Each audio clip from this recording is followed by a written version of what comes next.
Muchas gracias, presidenta, y muchas gracias al presidente del Consejo de Cuentas por su exposición, que desde luego nos parece absolutamente clara. Es verdad que no es nueva, que ya en diversos informes anteriores se han señalado los mismos problemas. Tampoco es nueva para aquellos que formamos parte de la Comisión de Empleo cuando hemos evaluado los distintos programas sobre todo los referentes a formación. Creo que el informe dice algo que muchos venimos diciendo solo en los últimos meses, lógicamente, porque no llevamos más tiempo aquí, pero en todo caso lo dice con fundamentos más técnicos. ¿Y qué es lo que dice? Pues lo primero que dice es que hay un déficit importante de planificación, tanto porque no se definen correctamente los objetivos, como que no se coordinan las políticas, hasta tal punto de que se pueden producir criterios distintos en cuestiones que son esencialmente iguales, y en este caso es paradigmático la OFI y FOD en concreto, que además, y eso es algo en lo que he hecho mucha insistencia, porque tiene sus consecuencias, y después lo pondré en las palabras que ya ha expresado el señor Encabo, pero lo pondré en sus palabras, que son desde luego más técnicas que las mías, que no existe evaluación, que hay auténtica ausencia de evaluación de lo que hacemos. Y esto tiene una consecuencia. Si no evaluamos, no somos capaces de desechar aquello que tiene peores rendimientos y que podemos sustituirlo por políticas más eficaces, porque desde luego si hay algo de lo que no está sobrado el ECIL es de recursos. Eso está claro. Y por lo tanto hay que extremar la eficiencia por el medio de eliminar aquello que no sirve. Además, hay otra cuestión de la que ya he hecho referencia en anteriores ocasiones, y es que tanto las subvenciones para la formación como las, sobre todo en este caso, sí, formación, que se dan a las entidades sociales, entiéndase, sindicatos más representativos y patronal, realmente no tienen objetivos formativos. Es decir, tienen más que ver con apoyar el funcionamiento de los sindicatos y de la patronal más representativa que de la formación. Y se trasluce de las cuestiones que se plantean, como es la falta de competencia con respecto al resto de las entidades, y se plantea por el hecho de que no hay una evaluación de sus resultados, de que las cuantías son garantizadas y repetitivas año tras año e igualitarias, es decir, que tiene otras finalidades que pueden ser muy legítimas, pero que no son precisamente las de la generación de empleo.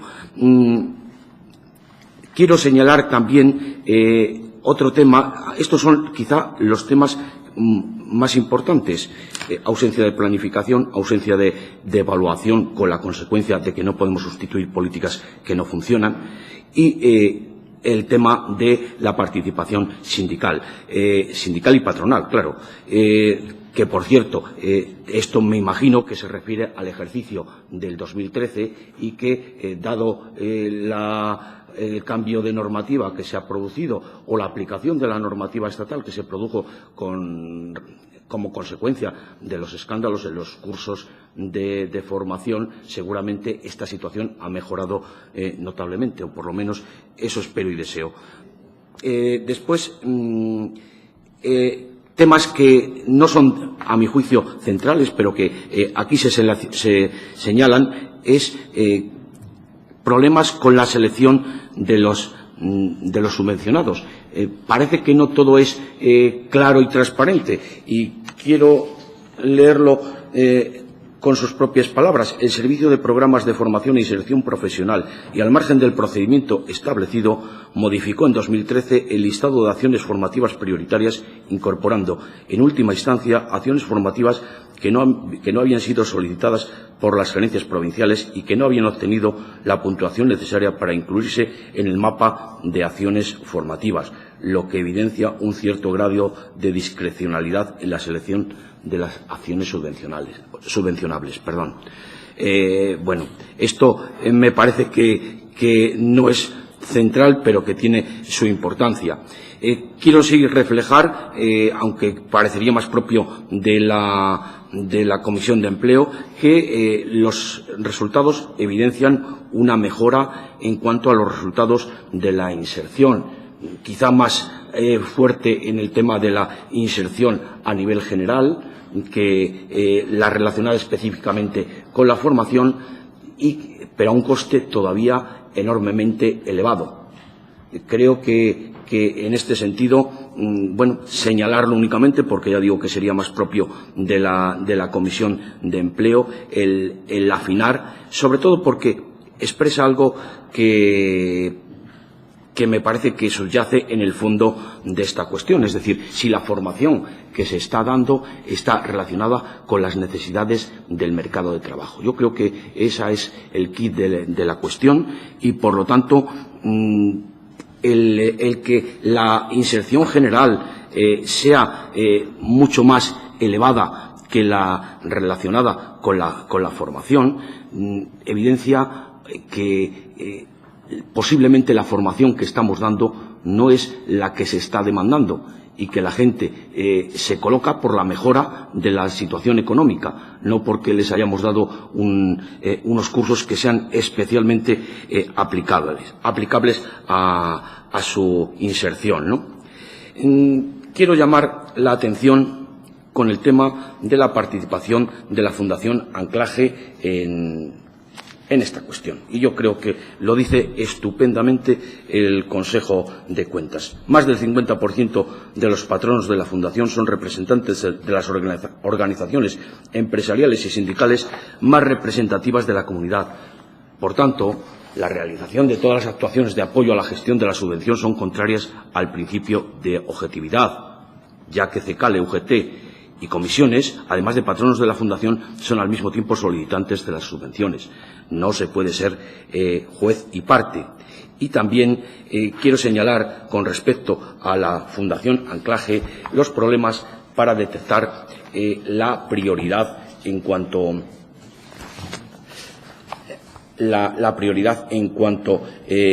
a las acciones formativas. En concreto, cuando señala que se desconocen los parámetros empleados por la Fundación para determinar cuáles son las acciones formativas de prioridad máxima y si ese listado está lo suficientemente acotado para hacer frente a las principales necesidades demandadas por las empresas. Es decir, por lo que no pueden extraerse conclusiones sobre la vinculación de la ejecución de esas acciones con el cumplimiento de la finalidad de las subvenciones concedidas. Viene a decir, mejor expresado, lo que yo he dicho anteriormente. Y, por último, cuando afirma la evaluación de los resultados, volvemos a lo mismo. En ninguno de los instrumentos de planificación se cuantifican los objetivos y se definen los indicadores utilizados para su medición. No existe una correlación entre los resultados obtenidos y los objetivos propuestos. Es decir, se planifica deficientemente, se mide de forma prácticamente inexistente. En este sentido puedo decir una anécdota, y es que cuando estábamos analizando en la Comisión de Empleo un programa integrado de formación, se vio, venían, los objetivos y las mediciones de las distintas consejerías, y se notaba que Educación entendía de qué estaban hablando. Es decir, tenía los objetivos más o menos bien definidos, tenía unos indicadores que permitían medir algo, pero Empleo no había entendido nada. O sea, Empleo no había entendido nada y, además, cosa insólita, porque, insisto, el ECIL tiene falta de medios y eso hubiese obligado a que se extremase, sobre todo, la eficiencia. Bueno, pues no ha sido ese el resultado obtenido. Seguimos haciendo cursos y sustituyéndolos un poco por la intuición, más que por el análisis objetivo. En cuanto a las recomendaciones, acabo, presidenta. En cuanto a las recomendaciones, como casi siempre, suscribimos casi íntegramente todas las recomendaciones que plantea el Consejo de Cuentas y que me parece que están perfectamente planteadas. Muchas gracias. Muchas gracias, presidenta, y muy brevemente, porque creo que lo más importante ya está dicho. Efectivamente, sigo afirmando que la planificación es enormemente deficiente y en concreto suscribo un párrafo que dice: pero en ninguno de los instrumentos de planificación se cuantifican los objetivos y se definen los indicadores utilizados para su medición. Evidentemente, no existe cuantificación de los objetivos. Mire, cuando se compareció el señor Gredilla para explicarnos en la Comisión de Empleo la evaluación del plan integrado de formación, bueno, pues él arguía que efectivamente todo estaba evaluado. Te vas a los instrumentos de evaluación de cada uno de los planes, entonces ves que lo hace una determinada comisión, pides las actas de dicha comisión y no las encuentras. O sea, no las encuentras y al final, bueno, pues lo digo de forma muy pedestre, la sensación que me queda, salvo que me enseñen papeles, es que fue una evaluación y que es una evaluación en plan compadre. Es decir, bueno, pues se habla, cada uno opina, pontifica, pero que no hay datos objetivos que permitan tomar conclusiones. Por lo tanto, efectivamente, sigo sosteniendo que la planificación es manifiestamente mejorable y afirmo más directamente, la evaluación prácticamente no existe. Y ya le digo, puede encontrar elementos comparativos cuando está hablando de formación, educación y cuando está hablando de formación, empleo. Encontrará que la evaluación es radicalmente distinta. Y sí es importante. Naturalmente que son la política de formación es una política social, pero la mejor política social es la que permite encontrar empleo. Esa es la política social. Entonces, no se trata de tener a la gente ocupada por tenerla ocupada, sino se trata de que dentro de las posibilidades, y siempre existen, bueno, la poca vinculación o la mucha vinculación que tengo con determinadas cuestiones del mercado de trabajo hace que para todos los niveles de formación exista una demanda que no se está cubriendo. Y no se está cubriendo por circunstancias X, entre ellas la falta de formación en concreto para cuestiones específicas. Y además, después, o alguno de estos empresarios se dice: oye, mira, es que necesito trabajadores de estas características muy concretas que sepan soldar en estas determinadas circunstancias, y es muy difícil. O sea, al final es muy difícil conseguir que el ECIL haga algo específico que permita cualificar a esos trabajadores. Es decir, tenemos mucho que mejorar en este aspecto, muchísimo. Y, bueno, no creo que por mi parte nada más.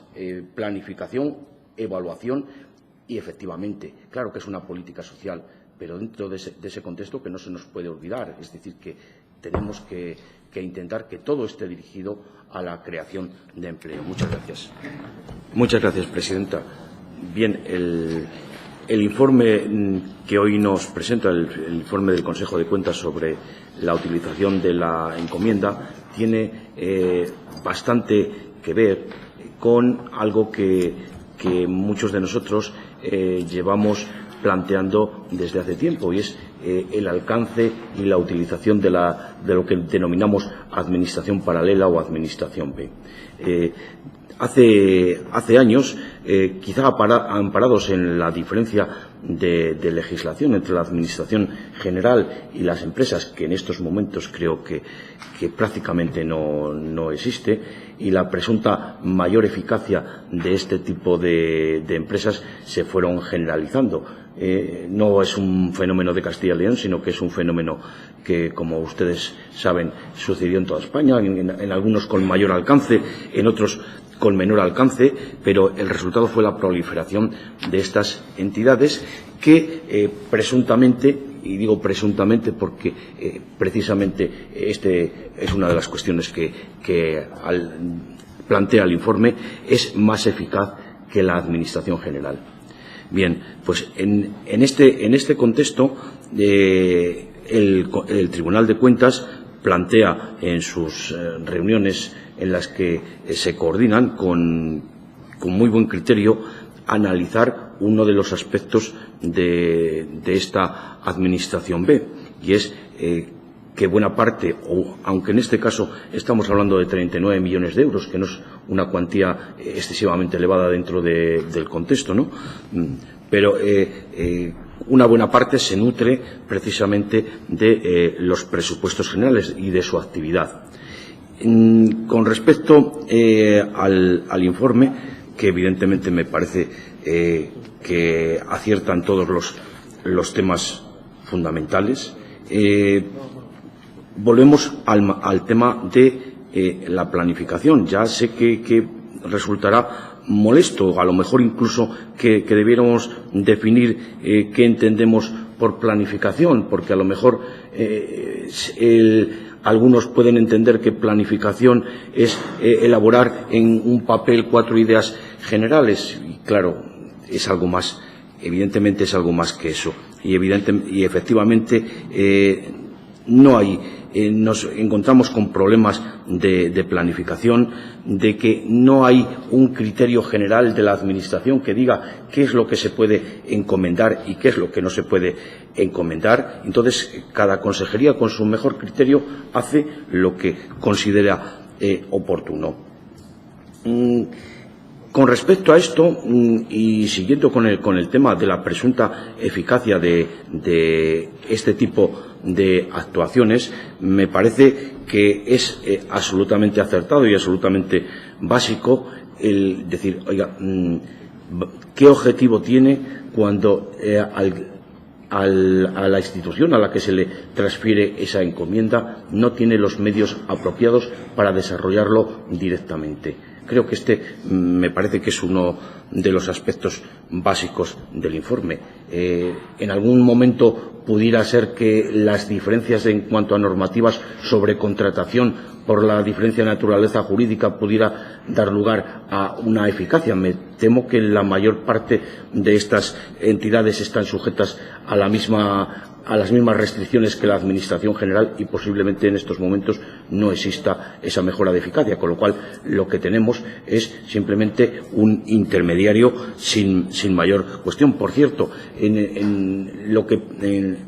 dentro de su planteamiento, del planteamiento del Consejo de Cuentas, que me parece que lo recoge, pero quizá no recoge específicamente en las recomendaciones, quizá tendría que haber un informe sobre la falta de medios de la Administración no sé si es que no lo he leído atentamente, un informe sobre la falta de medios de la Administración para desarrollar dichas funciones, porque se da la paradoja, o por lo menos eso es lo que se cuenta, que en determinadas consejerías de la Junta de Castilla y León tenemos funcionarios mano sobre mano, mientras que la empresa correspondiente está realizando encargos. Y aquí sí que de alguna manera también plantea otro tema, es decir, ¿qué es lo que se encomienda? Porque evidentemente no se puede encomendar cualquier actuación, entre otras cosas por la propia naturaleza jurídica y del personal que trabaja en esas empresas. Hay cuestiones que sean propias de los funcionarios no se podrían encomendar. No sé si en algunos de los casos se pueda haber dado que tareas que deberían ser realizadas por funcionarios acaban siendo desarrolladas por trabajadores con otra naturaleza jurídica. Después, necesidades planteadas. Efectivamente, hay que justificar la necesidad, la eficacia, la mejor economía de lo que se encomienda. tiene que ser, y coincido también con las recomendaciones, como no puede ser de otra manera, es decir, habitualmente actuaciones puntuales, porque si no, el hacerlo de forma permanente nos plantearía problemas jurídicos que se relacionan con lo que yo mencioné anteriormente. Es decir, si estamos hablando de funciones solamente desarrollables por funcionarios o por otro tipo de personal. En todo caso, yo creo que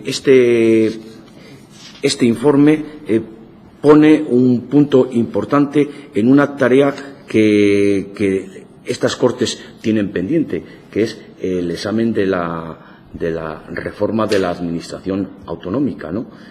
Dentro del criterio de que lo que deba estar en la Administración general esté en la Administración general, lo que se demuestre que su eficacia es mayor en las empresas públicas esté en las empresas públicas, pero lo que no puede ser es que se vacíe de contenido la Administración general para dotar a las empresas públicas, sobre todo porque tenemos la sensación de que lo que se busca es que, como existe menor control en las empresas públicas, digamos que aquello que no se puede hacer con la Administración general se acabe haciendo con las empresas públicas. Y nada más que decir que sobre todo en cuanto a las conclusiones, naturalmente que estamos de acuerdo con todas y cada una de ellas, que el énfasis es que la encomienda puede ser un elemento que se pueda utilizar, pero que hay que justificarlo suficientemente y en cada caso concreto cuáles son las ventajas, que no tiene sentido la encomienda cuando se le realiza a entidades que no tienen medios para realizarlo directamente, que la encomienda no puede ser por funciones que tengan, digamos, asignadas a los funcionarios, y únicamente la definición, lógicamente, que conlleva lo que he planteado de las órdenes de encargo, y que comparto la opinión que manifiesta el Consejo de Cuentas.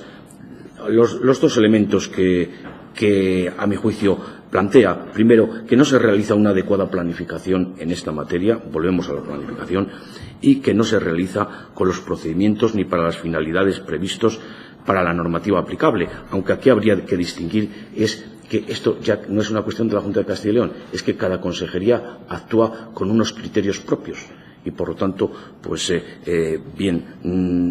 habría que hablar específicamente de cada una de las consejerías y cómo lo utiliza. Muchas gracias. Primero, con respecto al tema de la encomienda como herramienta, quizá ha estado muy centrado el análisis, entre otras cosas, porque las únicas encomiendas existentes son las que se han producido entre la Junta de Castilla y León y determinadas sociedades o fundaciones.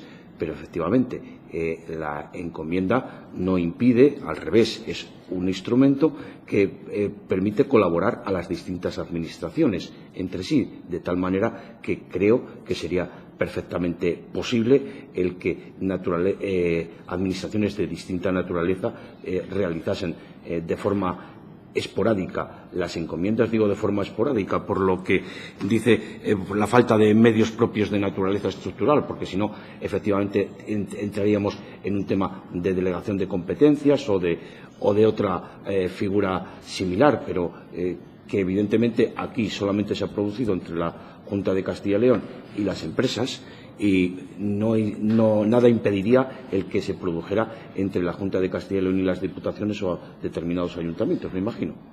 Con lo cual, que evidentemente es una herramienta más. Pero el problema es que, claro, precisamente por esto que nos estamos centrando, inevitablemente se nos va la cabeza, por decirlo de alguna manera, a que las encomendadas son empresas. Las encomendadas son empresas que están sujetas a diferente legislación a la hora de contratar personal, a la hora de contratar medios, y que en todas existen por lo menos sospechas, dudas sobre su actuación en estas materias y, por lo tanto, inmediatamente relacionamos encomienda con esta cuestión. Porque la encomienda, en definitiva, no deja de ser un instrumento, sobre todo cuando resulta que a quien se lo encomiendas no tiene medios propios, sobre todo cuando parece que encima, en algunas de las circunstancias, la actuación encomendada sale más cara que si la hubiésemos realizado directamente, pues no tiene otra explicación que conseguir financiar y que mantener la actuación de una empresa pública que debería tener objeto por sí misma o no existir si no tiene suficiente objeto por sí misma. Por eso, primero comparto algunas o buena parte de las reflexiones el resto de los portavoces sobre las dudas de algunas actuaciones de las empresas públicas que evidentemente tienen que existir, que evidentemente nos pueden aportar eficacia, pero que tiene que estar todo evaluado. Y por eso me parece que es importante el que en las encomiendas haya una regulación que seguramente tendría que ser de carácter nacional, en la que se avanzase en dicha regulación, ¿no? En ese sentido sí que comparto alguna de las opiniones de que sería bueno que se avanzase en dicha regulación, sobre todo porque hay que garantizar que no se pueda hacer si no existe un informe que pruebe la eficacia, porque deja de tener sentido si no. Y nada más. Muchas gracias. Muchas gracias, presidenta. La verdad es que cuando vi este informe me acordé de cuando estuvimos planteando modificaciones al plan de trabajos del Consejo Consultivo, y cuando, ante los requerimientos de los distintos grupos, no había tiempo ni medios para realizar determinados trabajos.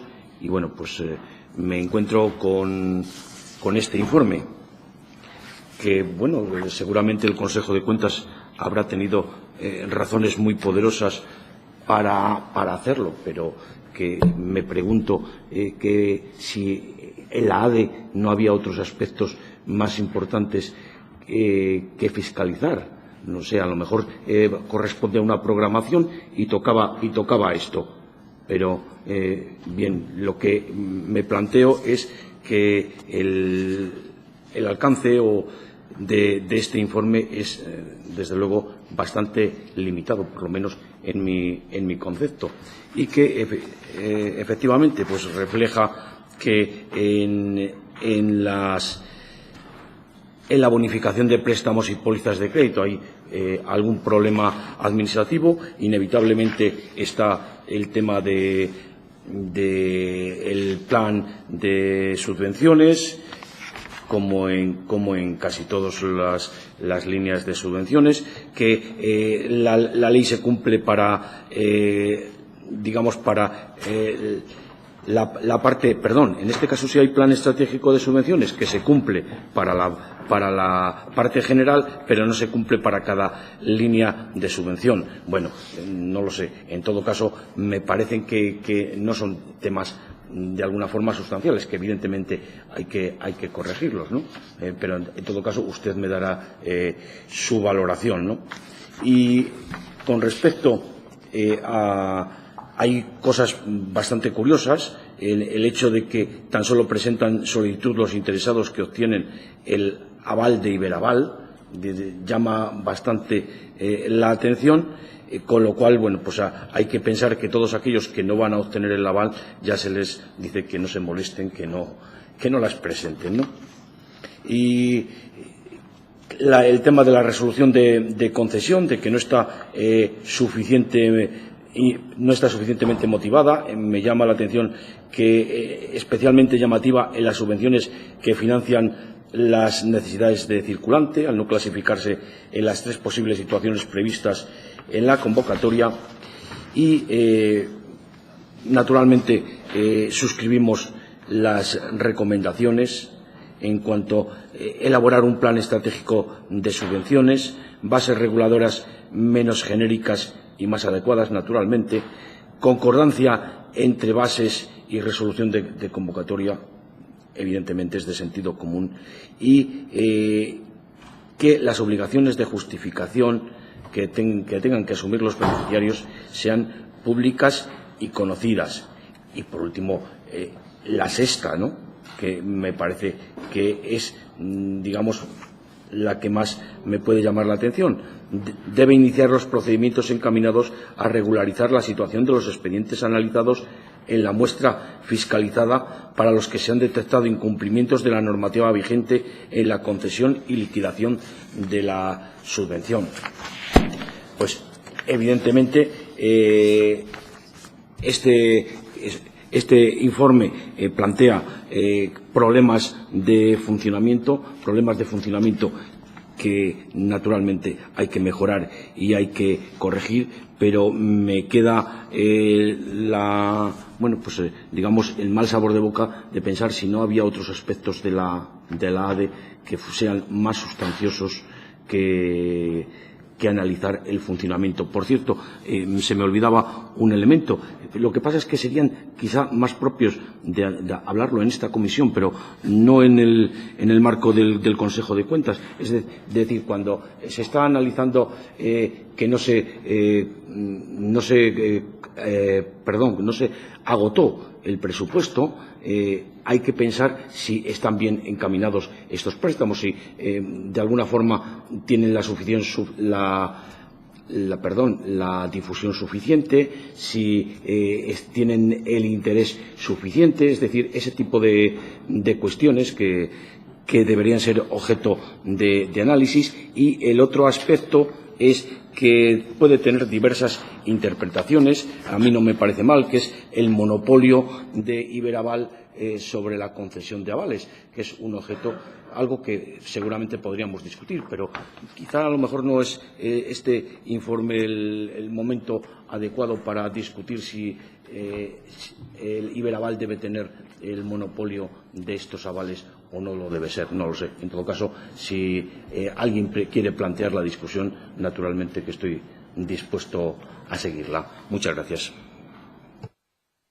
Bienvenido el informe, es decir, lo decía un portavoz anteriormente, es decir, cualquier informe de fiscalización es bienvenido. Me hubiese gustado ver otros temas, pero en todo caso este seguramente ayudará a mejorar el funcionamiento administrativo de la ADE y nos permite además reflexionar sobre algunos temas. En concreto se han centrado los dos temas: no agotamiento del presupuesto, donde efectivamente el 2012 fue un año complicado, pero además de un año complicado se lo ponemos difícil a las empresas.